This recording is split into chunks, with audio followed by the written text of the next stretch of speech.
Assalamualaikum warahmatullahi wabarakatuh.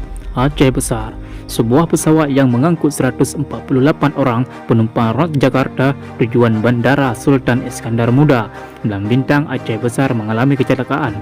Pesawat bintang air dengan tipe B737-800 fragment nombor BA123 diketahui tergelincir saat mendarat di landasan bandara dan mengakibatkan sayap patah hingga terbakar hebat di ujung landasan.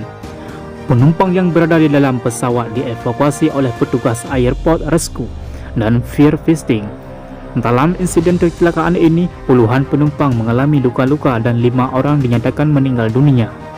Terlihat api membakar badan pesawat. Ratusan penumpang yang berada di dalam langsung diperintahkan evakuasi oleh kru pesawat. Tak lama kemudian, petugas Airport Rescue dan Fire Fighting tiba di lokasi kejadian untuk melakukan pemadaman. Proses evakuasi penumpang pesawat udara ini turut dibantu instansi terkait yang tergabung dalam Komite Penanggulangan Keadaan Darurat Bandara Sultan Iskandar Muda.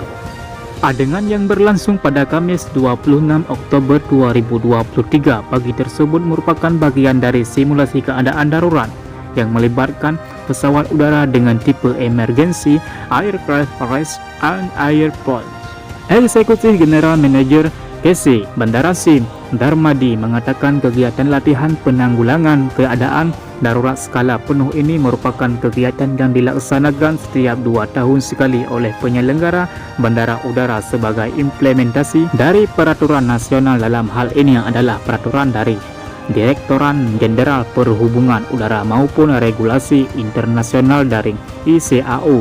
Menurutnya, dengan dilakukan latihan ini dapat meningkatkan performa personil bandara dan instansi terkait serta fungsi komando, koordinasi, dan komunikasi dalam menghadapi keadaan darurat untuk memberikan pertolongan yang cepat dan jatuh korban jiwa dan dampak lain yang ditimbulkan baik material maupun non-material.